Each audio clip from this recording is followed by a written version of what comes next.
الصلاۃ والسلام علیک یا رسول اللہ وعلی آلک و اصحابک یا حبیب اللہ الصلاۃ والسلام علیک یا نبی اللہ وعلی آلک و اصحابک یا نور اللہ نویت سنت الاعتکاف۔ فرمان آخری نبی صلی اللہ علیہ وآلہ وسلم، جس کے پاس میرا ذکر ہوا اور اس نے مجھ پر درود پاک نہ پڑھا اس نے جفا کی۔ صلو علی الحبیب صلی اللہ تعالی علی محمد صلی اللہ علیہ وسلم۔ فتاوی فیض الرسول میں ہے کہ حقہ، بیڑی، سگریٹ پینے اور کچے لہسن، پیاز جیسی بدبودار چیز کھانے کے وقت اور نجاست کی جگہوں میں بسم اللہ پڑھنا مکروہ تنزیہی ہے۔ نجاست کی جگہوں میں بسم اللہ پڑھنا تو مکروہ تنزیہی ہے۔ البتہ علامہ شامی رحمۃ اللہ علیہ نے لفظ قیلہ سے ایک قول یہ بھی نقل فرمایا کہ دخان پینے کے وقت بھی بسم اللہ پڑھنا مکروہ ہے۔ اور پھر اس کی وضاحت میں علامہ شامی نے ہر بدبودار چیز مثلا پیاز، لہسن کا بھی ذکر کیا ہے۔ اس اعتبار سے اس ایک قول پر بدبودار چیز کھانے کے وقت بسم اللہ پڑھنا بھی مکروہ ہے۔ اور اگرچہ شامی میں تحریمی و تنزیہ کی صراحت نہیں ہے، لیکن یہاں مراد مکروہ تنزیہ ہی ہے۔ مسجد میں جب بھی آئیں پیاز، کچی لہسن یا ایسی بدبودار چیز جس سے سمیل آتی ہو منہ سے اور اتنا جلدی وہ جاتی بھی نہ ہو منہ صاف کرنے سے، تو اس سے ہمیں بچنا چاہیے۔ بدبو والا منہ، بدبو والے کپڑے، بدبو والا جسم لے کے مسجد میں آنا گناہ ہے۔ اگر منہ میں کوئی تغیر، کوئی بدبو ہو تو جتنی بار مسواک اور کلیوں سے اس بدبو کا ازالہ ہو یعنی دور کرنا ممکن ہو اتنی بار کلیاں کیجئے، منہ کی صفائی کیجئے، اتنا لازمی ہے۔ اس کے لیے کوئی حد مقرر نہیں ہے۔ بدبودار کثیف یعنی گاڑھا بے احتیاطی کا حقہ پینے والوں کو اس کا خیال رکھنا سخت ضروری ہے، اور ان سے زیادہ سگریٹ والے کو کہ اس کی بدبو مرکب تمباکو سے بھی زیادہ سخت ہے اور زیادہ دیر پا ہے۔ اور ان سب سے زیادہ اشد ضرورت تمباکو کھانے والوں کو ہے، جن کے منہ میں اس کا جرم یعنی دھوئیں کے بجائے خود تمباکو ہی دبا رہتا ہے اور منہ اپنی بدبو سے بسا رہتا ہے۔ سگریٹ پینے والوں کے بھی منہ سے سگریٹ کی سمیل آتی ہی رہتی ہے، اور کئی افطاری کے بعد سگریٹ کے جو عادی ہوتے ہیں وہ ضرور سگریٹ پیتے ہیں۔ جیسے افطاری کی سگریٹ پیا، اب اس حالت میں مسجد میں آ گئے تو منہ میں سمیل ہوتی ہے، منہ کو اچھی طرح صاف کرنا ضروری ہے۔ تو یہ سب لوگ وہاں تک مسواک اور کلیاں کریں کہ منہ بالکل صاف ہو جائے اور بو کا بالکل نام و نشان نہ رہے۔ اب اس کو چیک کیسے کریں کہ منہ میں سمیل رہ گئی ہے؟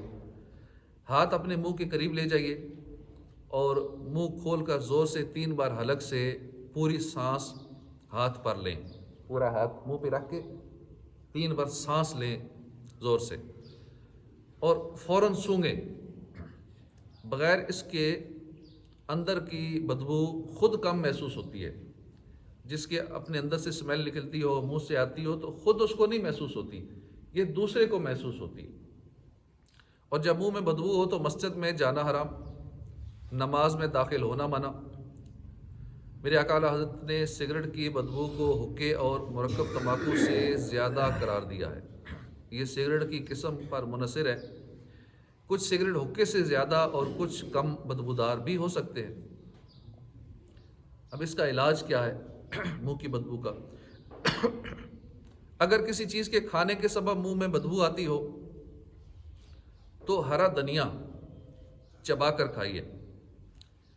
گلاب کے تازہ یا سوکھے ہوئے پھولوں سے دانت مانجیے، انشاءاللہ فائدہ ہوگا۔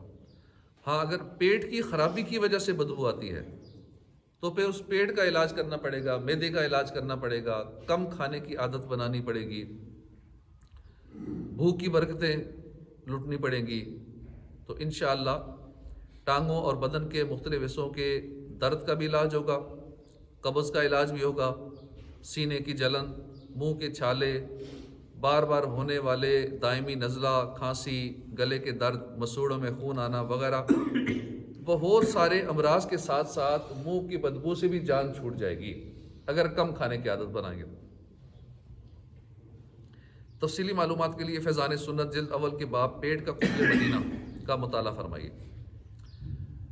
اگر نفس کی حرص کا علاج ہو جائے تو کئی جسمانی اور روحانی امراض خود ہی دم توڑ جائیں گے۔ رضا نفس دشمن ہے دم میں نہ آنا، کہاں تم نے دیکھے ہیں چندرانے والے۔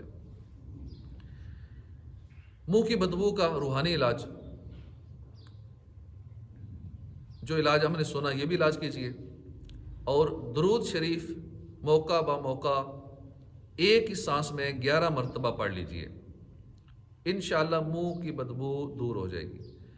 ایک ہی سانس میں پڑھنے کا بہترین طریقہ یہ ہے کہ منہ بند کر کے ناک کے ذریعے آہستہ آہستہ سانس لیں، اور جتنا ہو سکے سانس پھپھڑوں میں بھر سکتے ہیں اتنی سانس پھپھڑوں میں بھر لیں۔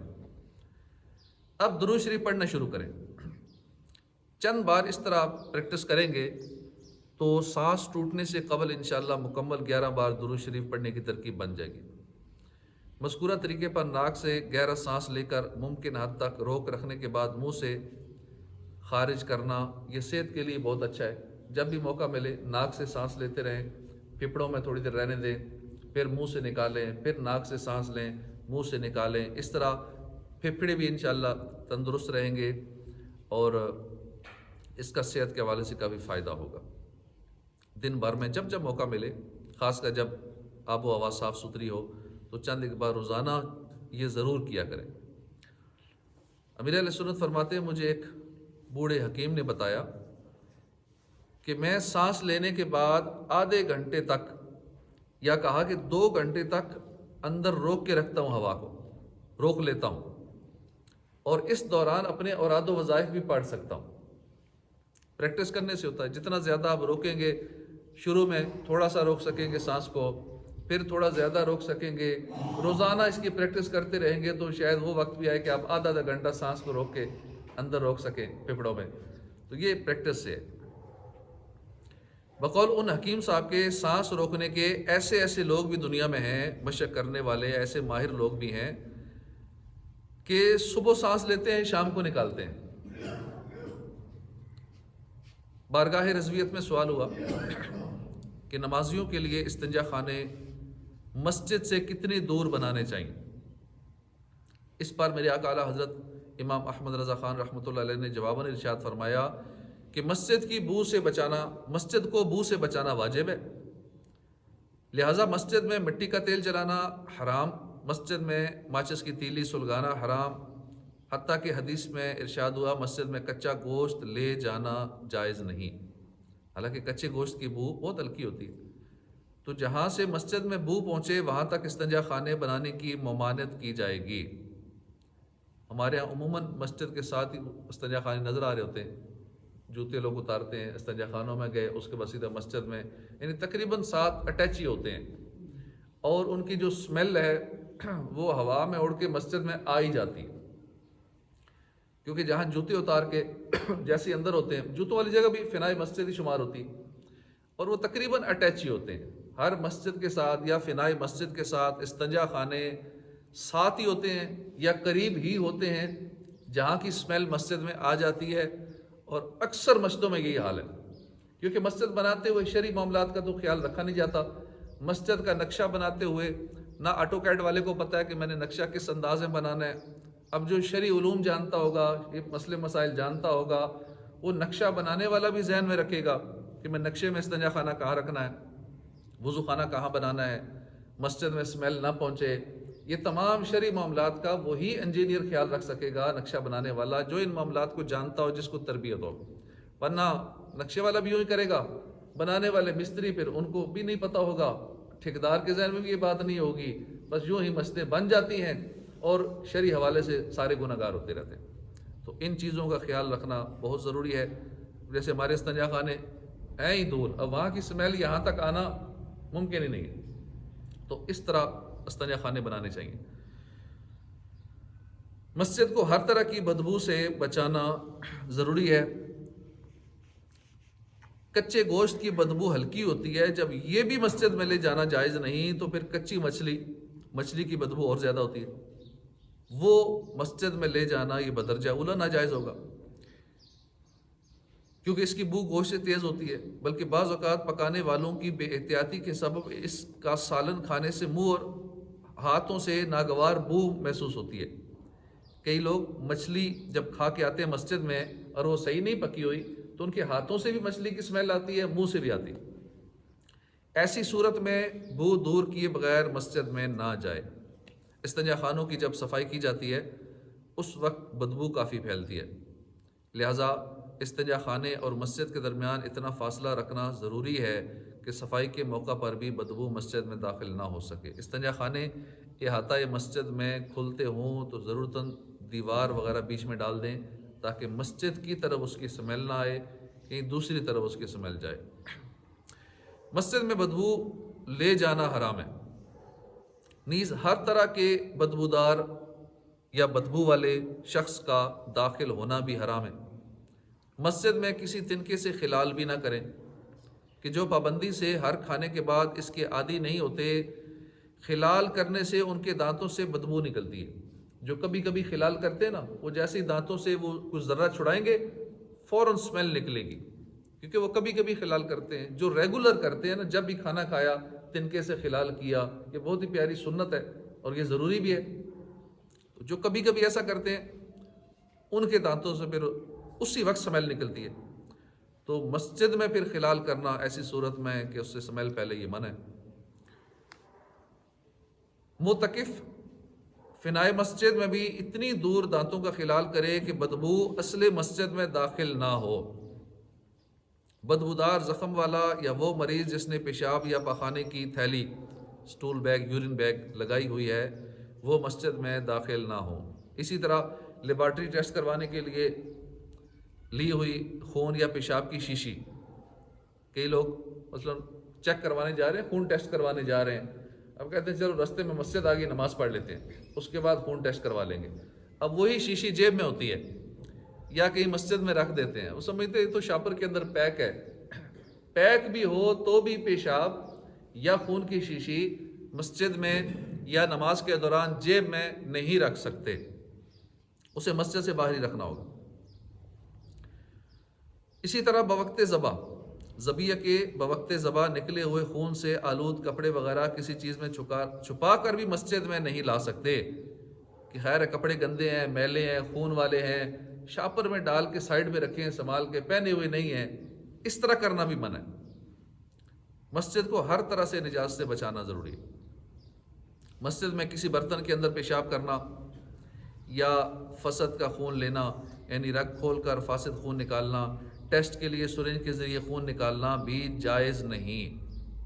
کئی لوگ مسجد کے اندر ہی بلڈ کیمپ لگا لیتے ہیں اور اسے خون نکالا جا رہا ہوتا ہے، تو مسجد کے اندر خون کو ایسے نکالنا بھی منع ہے۔ پاک بدبو چھپی ہوئی ہو، جیسا کہ اکثر لوگوں کے بدن میں پسینے کی بدبو ہوتی ہے مگر لباس کے نیچے چھپی ہوئی ہوتی ہے، محسوس نہیں ہوتی، تو اس صورت میں مسجد کے اندر جانے میں کوئی حرج نہیں ہے۔ اسی طرح اگر رومال میں پسینے وغیرہ کی بدبو ہے، جیسا کہ گرمی میں منہ کا پسینہ پونچھنے سے اکثر ہو جاتی ہے، تو ایسا رومال مسجد کے اندر نہ لے جائے، مسجد کے اندر نہ نکالے، جیب ہی میں رہنے دے۔ اگر امامہ یا ٹوپی اتارنے سے پسینے یا میل کچیل وغیرہ کی بدبو آتی ہے تو مسجد میں نہ اتارے۔ چنانچہ اس کی مثال دیتے ہوئے مفتی احمد یار خان نعیمی رحمۃ اللہ علیہ فرماتے ہیں، ہاں اگر کسی صورت سے مٹی کے تیل کی بدبو اڑا دی جائے یا اس طرح لیمپ وغیرہ میں بند کیا جائے کہ اس کی بدبو ظاہر نہ ہو تو مسجد میں جائز ہے۔ ہر مسلمان کو اپنے منہ، بدن، رومال، لباس، جوتی، چپل وغیرہ پر غور کرتے رہنا چاہیے کہ اس میں کہیں بدبو تو نہیں آ رہی، اور ایسا میلا کچیلا لباس پہن کر بھی مسجد میں نہ آئے جس سے لوگوں کو گھن آئے۔ افسوس دنیاوی افسروں کے پاس تو عمدہ لباس پہن کر جائیں اور اپنے پیارے پیارے پروردگار کے دربار میں حاضری کے وقت یعنی نماز میں نفاست، صفائی، پاکیزگی کا کوئی اہتمام نہ کرے۔ مسجد میں آتے وقت انسان کم از کم وہ لباس تو پہنے جو دعوتوں میں پہن کر جاتا ہے۔ مگر اس بات کا خیال رکھیے کہ لباس شریعت اور سنت کے مطابق ہو۔ فجر میں بھی کئی لوگ آتے ہیں سلیپنگ ڈریس میں، جو رات کو لباس سوتے ہوئے پہنتے ہیں، اسی حالت میں فجر کی نماز کے لیے آ جاتے ہیں، حالانکہ اسی لباس میں اپنے سینئر افسر کے پاس نہیں جائیں گے، اسی لباس میں کسی دعوت میں شادی میں نہیں جائیں گے، مسجد میں آ جاتے ہیں اس لباس میں، حالانکہ مسجد میں تو اس سے بھی اچھا لباس پہنے جو شادیوں میں، دعوتوں میں کسی بڑے سینئر کے پاس پہن کے جاتا ہے، اس سے اچھا پہننا چاہیے، ورنہ کم از کم اتنا پہننا چاہیے، لیکن اس کا خیال نہیں رکھا جاتا۔ اسی طرح ہر نماز میں ایسے کپڑے پہننے چاہیے کہ جو کپڑے پہن کے ہم دعوتوں میں جاتے ہیں کم از کم ایسے ہونے چاہیے، ورنہ سب سے اچھے کپڑے ہونے چاہیے۔ امام اعظم ابو حنیفہ نے نماز کے لیے 10,000 درہم کا لباس سلوا کے رکھا ہوا تھا۔ اس دور میں 10,000 درہم تو کروڑوں روپے ہوتے ہوں گے، نہ جانے یا اربوں بن جاتے ہوں گے اس دور کا، کیونکہ آج سے 100 سال پیچھے جائیں نا تو کیا 54 58 اس کا بھی بہت کچھ آ جاتا تھا، اور آج کل سینکڑوں لے کے جائیں تو کچھ نہیں بنتا، یعنی اس دور میں زیادہ ویلیو ہوتی تھی پیسے کی۔ تو اس دور سینکڑوں سال پہلے 10,000 درہم کا لباس صرف نماز کے لیے، اللہ کی بارگاہ میں حاضری کے لیے۔ تو جتنے اچھی سے اچھی حالت میں ہم اللہ کی بارگاہ میں حاضر ہو سکیں ہونا چاہیے۔ اللہ پاک توفیق عطا فرمائے۔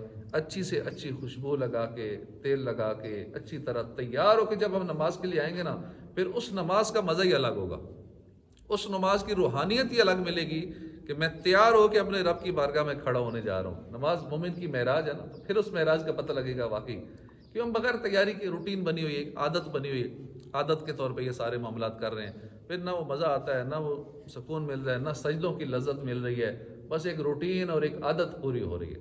تو ہمیں اللہ پاک توفیق عطا فرمائے، آمین بجاہ نبی الامین صلی اللہ